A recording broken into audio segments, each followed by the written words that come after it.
Imagine this. You've finally done it.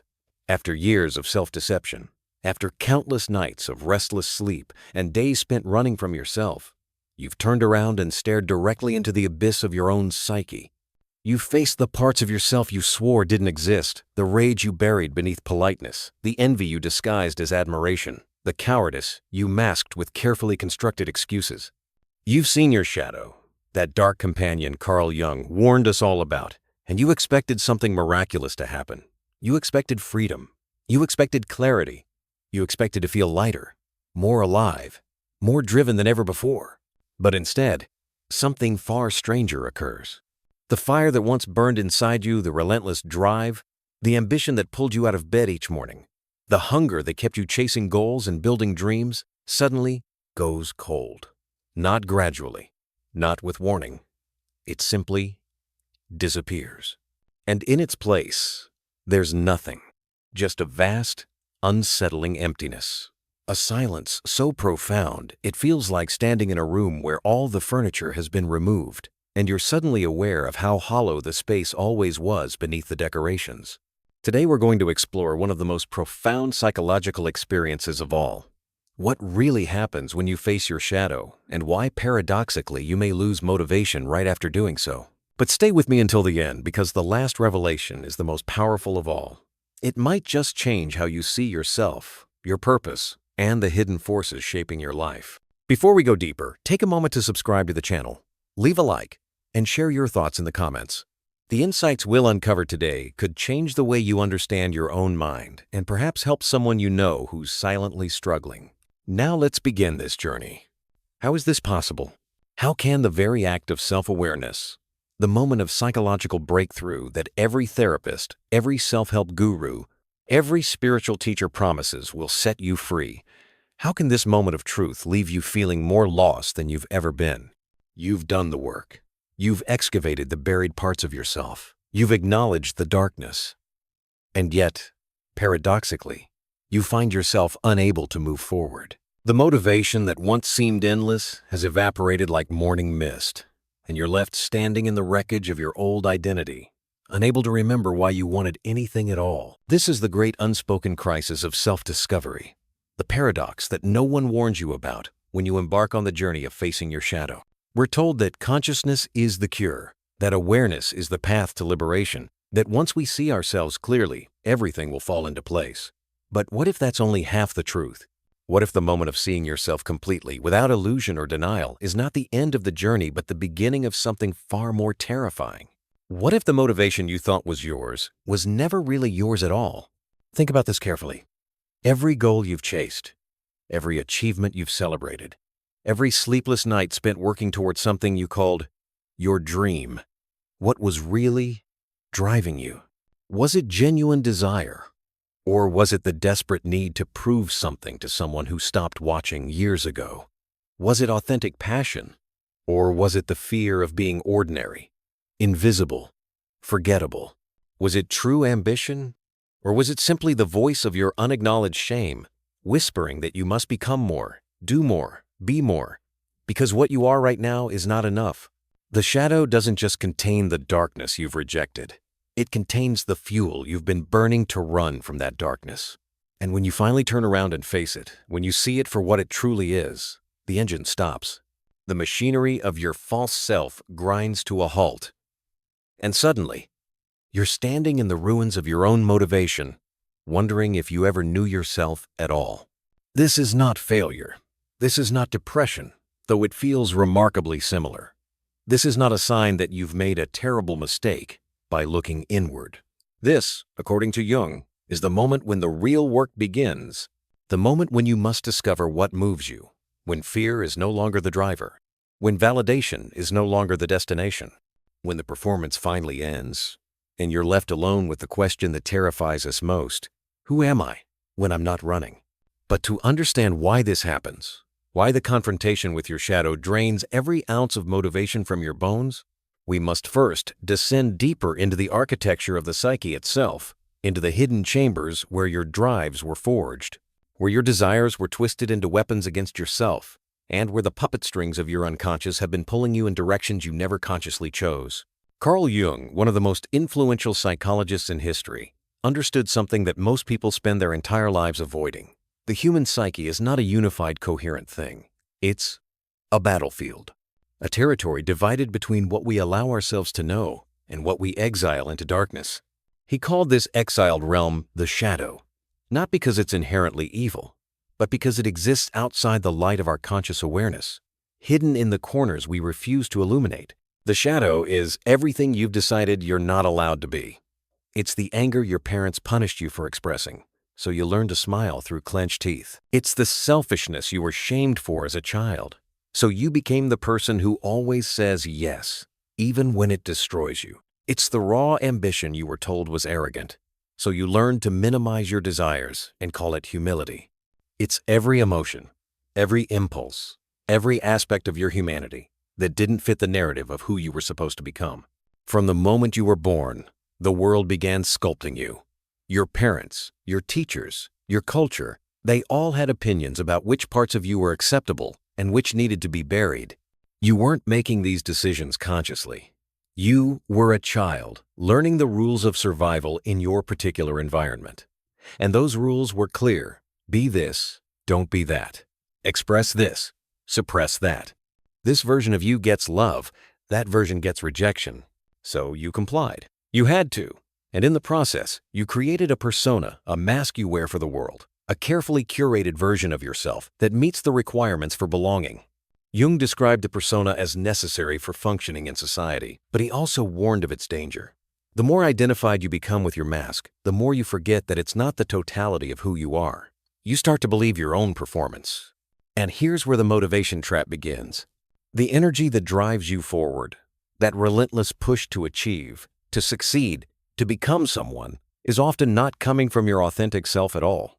It's coming from the tension between who you pretend to be and who you actually are. It's the exhausting effort of keeping the shadow locked away, of maintaining the illusion, of proving to the world and to yourself that you are the person you claim to be. Friedrich Nietzsche understood this mechanism when he wrote about the herd mentality, the way human beings sacrifice their individuality for the comfort of belonging. He saw how people construct their entire identities around avoiding rejection, around fitting into predetermined molds. And he recognized that this creates a particular kind of motivation, reactive motivation. You're not moving toward something you genuinely want. You're running away from the terror of being exposed as inadequate, unworthy, or fundamentally flawed. This is why your ambition often feels desperate. This is why your accomplishments never quite satisfy you. This is why you keep moving the goalposts. Keep telling yourself that the next achievement will finally be enough. Because underneath it all, you're not trying to build something, you're trying to escape something. You're trying to outrun your own shadow. Jung observed that everyone carries a shadow, and the less it is embodied in the individual's conscious life, the blacker and denser it is. In other words, the more you deny your complexity, the more power it has over you. The shadow doesn't disappear when you ignore it. It grows stronger. It begins to control you from behind the scenes, influencing your choices, your relationships, your entire trajectory through life. This is the hidden problem. Your motivation has been hijacked by your unconscious. The goals you chase, the life you build, it's all in service of maintaining a carefully constructed identity that keeps your shadow at bay. And it works. For a while. You feel driven. You feel purposeful. You feel alive in the pursuit. Until the day you turn around and face what you've been running from. When you finally confront your shadow, whether through therapy, crisis, loss, or simply a moment of unbearable honesty, the entire system collapses. The ego, that part of you that's been working tirelessly to maintain control, suddenly loses its grip. You see through the machinery of your own mind. You realize that the person you've been presenting to the world is a construction, and the motivation that's been driving you was fueled by fear, shame, and the desperate need for validation. And in that moment of recognition, the false energy dies. The reactive motivation disappears. You're left standing in the rubble of your old identity, and for the first time in your life, you have no idea what moves you anymore. Because everything that once moved you was a lie. What happens next is something most people are completely unprepared for. You've seen your shadow. You've acknowledged the parts of yourself you spent decades denying. You expected this moment of truth to liberate you, to fill you with renewed purpose and clarity. Instead, you're experiencing what Jung called the descent into the night sea journey, a psychological death that feels disturbingly real. The first consequence is disorientation. Your internal compass, the one that told you what to want, what to value, what to pursue, stops working. Because that compass was never pointing toward your true north, it was pointing away from your fears. Now that you've faced those fears, the needle spins uselessly. You look at your career and wonder why you chose it. You examine your relationships and question whether they're built on authenticity or mutual performance. You review your accomplishments and feel nothing, no pride, no satisfaction, just a strange emptiness where validation used to live. This isn't depression in the clinical sense, though it mimics it perfectly. It's what psychologists call an identity crisis. But even that term doesn't capture the full weight of what's happening. Your ego, the organizing principle of your conscious mind, is experiencing a fundamental collapse. Everything you thought you knew about yourself is being called into question. The story you've been telling about who you are and why you do what you do has been revealed as fiction. Jung described this phase as a necessary humiliation. When you finally see yourself without illusion, it humbles you to the core. You realize that your kindness sometimes masked a fear of confrontation. Your ambition hid a terror of being ordinary. Your confidence was built on a foundation of deep insecurity. The qualities you prided yourself on were often defense mechanisms, elaborate strategies to avoid feeling the wounds you never healed. This realization doesn't just affect your sense of self, it ripples outward, contaminating everything you touch. You start seeing the same patterns in others. You notice how your friend's generosity is actually a compulsive need to be needed. You observe how your colleague's success obsession is running from childhood inadequacy. You recognize how entire cultures are built on collective shadows, societies organized around denying certain truths, projecting certain fears, maintaining certain illusions. The second consequence is exhaustion. The energy that was once available for pursuing goals, building projects, and maintaining relationships suddenly vanishes. People describe it as hitting a wall, burning out, or losing their spark. But what's really happening is that the fuel source has been exposed. You've been running on borrowed energy generated by fear, shame, and the desperate need to maintain your false self. Now that you've seen through it, that energy is no longer accessible. It's like discovering that your entire life has been powered by an engine you didn't know was there, and that engine runs on avoidance. The moment you stop avoiding, the engine shuts down. You're left with no momentum, no drive, no clear sense of direction. The activities that once excited you feel hollow. The goals that once seemed important feel arbitrary. You can't force yourself to care about things you used to care about because you now understand that your caring was conditional. It depended on maintaining an illusion you can no longer believe in. Cognitive science helps explain this phenomenon. Your brain has spent years building neural pathways based on certain assumptions about who you are and what you need to survive. These pathways became highways of thought and behavior, automatic responses that required no conscious effort. But when you face your shadow, you're essentially rerouting the entire system. The old pathways are being dismantled before new ones have been built. Your brain is in a state of neurological reorganization, and during this transition, everything feels harder, slower, more effortful than it used to. The third consequence is the most insidious: the temptation to retreat.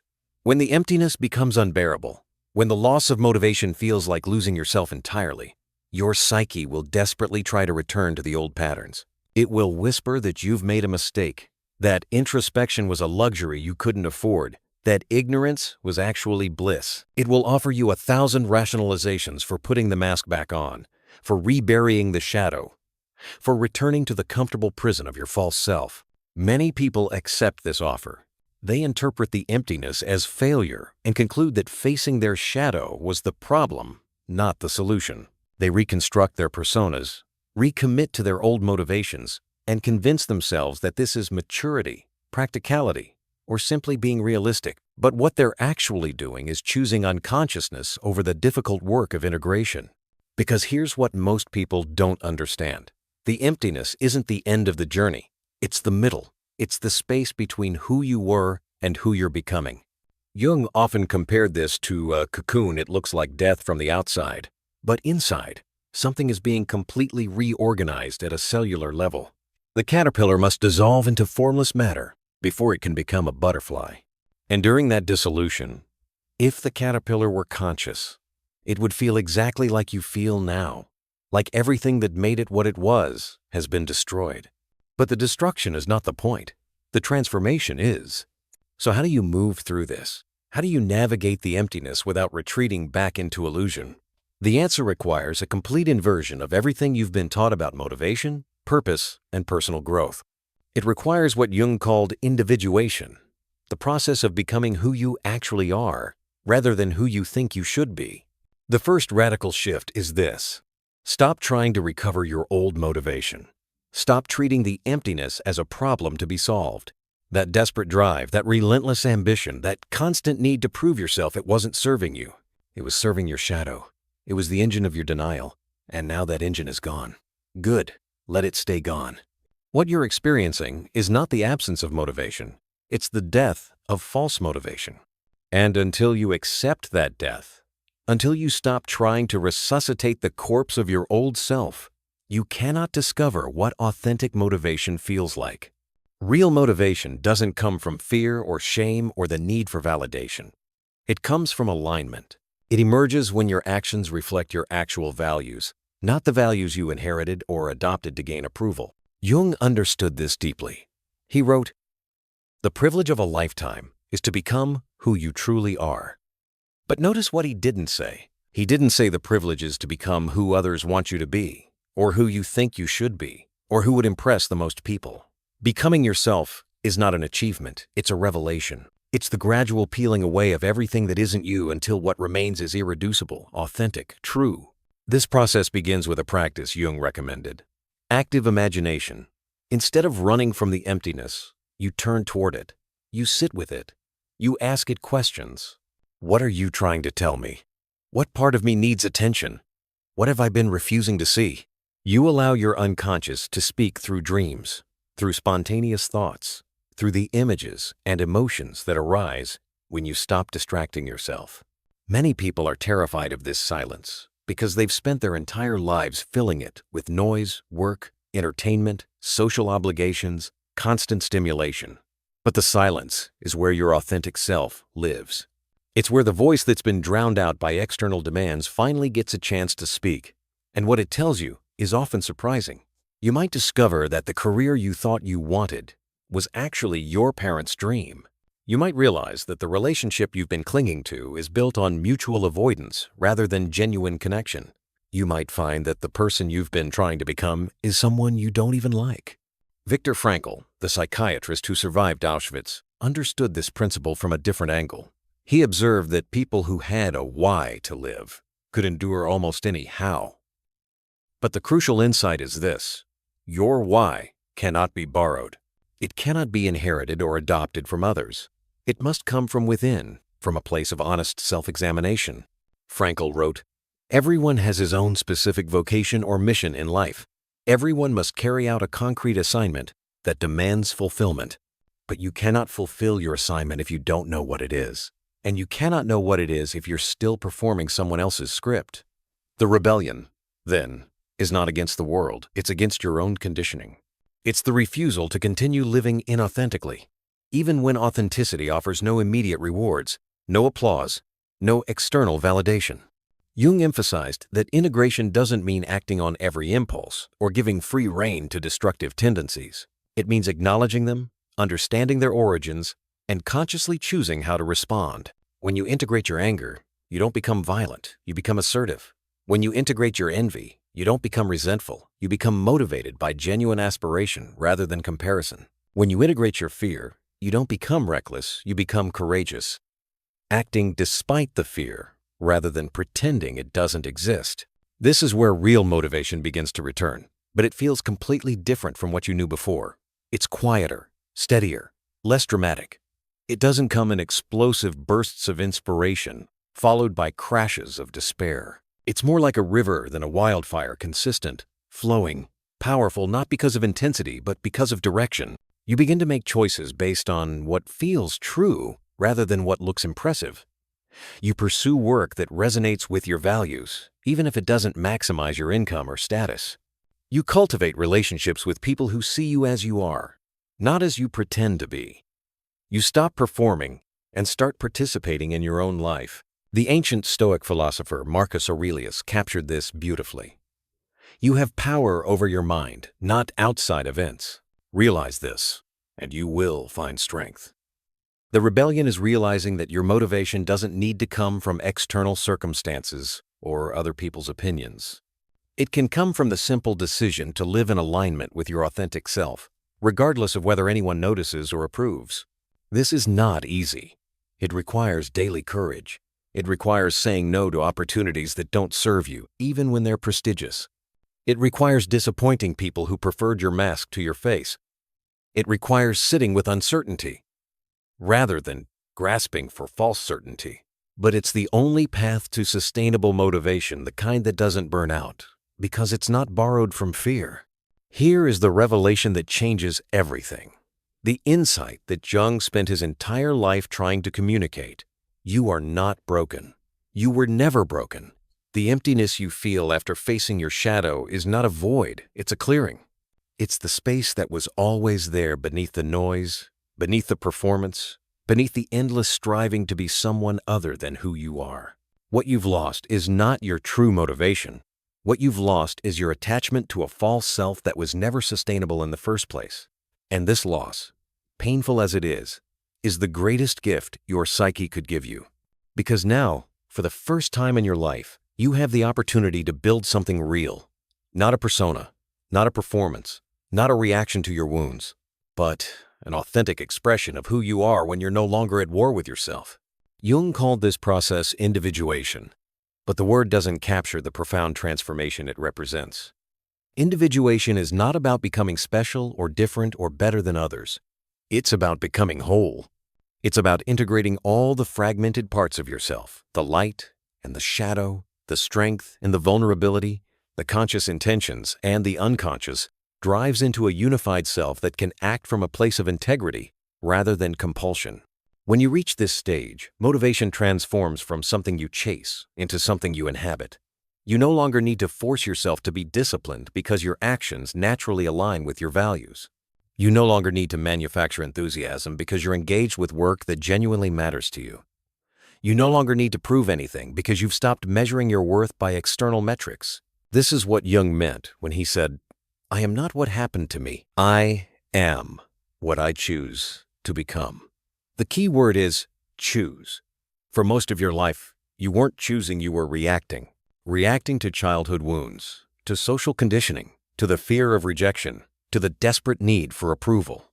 Your entire identity was constructed in response to forces outside yourself. But when you face your shadow and integrate it, you reclaim the power to choose consciously. This doesn't mean you suddenly become perfect or enlightened.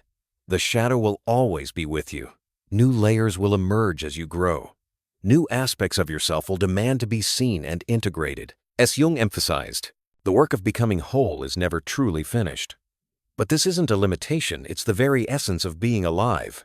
You are not a fixed entity. You are a process, an ongoing dialogue between consciousness and the unconscious, between who you are and who you're becoming. The philosopher Alan Watts expressed this truth beautifully. The meaning of life is just to be alive. It is so plain and so obvious and so simple, and yet everybody rushes around in a great panic as if it were necessary to achieve something beyond themselves.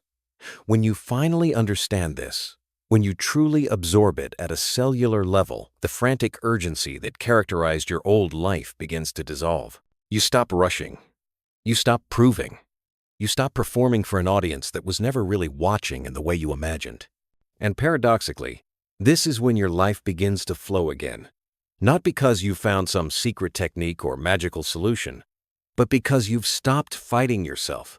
The energy that was trapped in maintaining your false self, in repressing your shadow, in keeping up appearances, all that energy becomes available for creation, for connection, for genuine engagement with life. Your relationships transform. You stop seeking people to complete you or validate you, and you start seeking people to accompany you. You become less reactive, more compassionate, more present.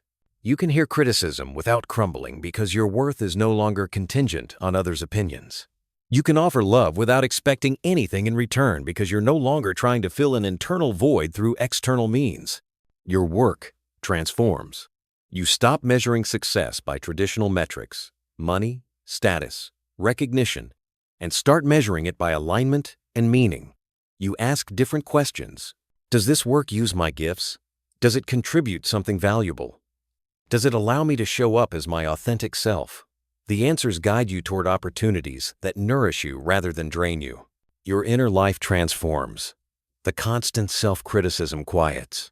The comparison to others fades. The fear of being exposed as inadequate loses its grip.